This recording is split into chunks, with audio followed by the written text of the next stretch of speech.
America की अदालत ने गौतम अडानी के खिलाफ रिश्वतखोरी और धोखाधड़ी के केस को खारिज कर दिया है, लेकिन ऐसा करते वक्त जज ने हैरानी जताई और इसको हाईली अनयूजुअल बताया। असल में तो अमेरिका में जिस मामले में जांच हो रही थी, एजेंसियां सालों से जांच कर रही थी, तो अचानक सरकार ने उसे खत्म करने की पैरवी क्यों की? ज्यादा बड़ा सवाल यह है कि रिश्वत हिंदुस्तान में दी गई थी, मोदी जी के तो कान पर जू नहीं रही गई। लेकिन अडानी को मिली इस राहत के लिए हिंदुस्तान ने एक बहुत बड़ी कीमत चुकाई है। नरेंद्र मोदी ने बिना पलक झपकाए देश के हितों के साथ समझौता किया, जिससे गौतम अडानी को रिलीफ मिल सके।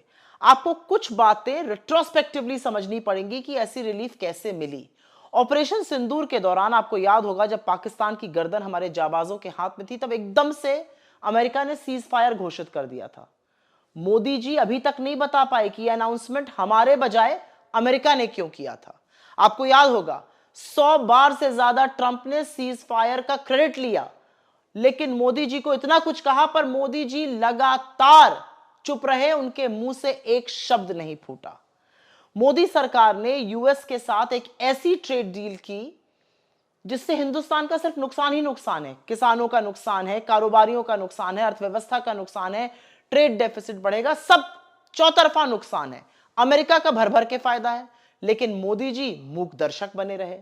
अमेरिका ने हिंदुस्तानियों को भेड़ बकरी की तरह जहाज में भरकर, हाथों में हथकड़ियां, पैरों में बेड़ियां डालकर वहां से खदेड़ दिया। मोदी जी और उनकी सरकार चुप रही। ट्रंप ने नरेंद्र मोदी को अपने बगल में बैठाकर हमारे देश को, हिंदुस्तान को फ्रॉड कहा, वेस्ट कहा और अब्यूज जैसे शब्द बोले। मोदी मुंह में दही जमाए बैठे रहे। ट्रंप ने पाकिस्तान के जल्लाद असीम मुनीर को हीरो बनाया हुआ है। वो लगातार आतंकी देश पाकिस्तान को हमारे बराबर लाकर खड़ा कर देते हैं, लेकिन मोदी जी चू नहीं कर पाते हैं। ट्रंप ने तो अमेरिकी कंपनियों को यह भी हिदायत दी थी कि वो हिंदुस्तान में नौकरियां ना बनाएं, उस पर नाराजगी जताई थी, लेकिन नरेंद्र मोदी एक शब्द नहीं बोले, कुछ भी नहीं बोले। Now you join the dots, इन छोटी छोटी बातों को कनेक्ट करिए और समझिए मोदी आखिर चुप क्यों रहे और कैसे अडानी को बचाने के लिए भारत के हितों को स्वाहा कर दिया गया। तब आपको समझ में आएगा कितनी बड़ी कीमत इस देश ने गौतम अडानी को मिली हुई उस रिलीफ के लिए चुकाई है।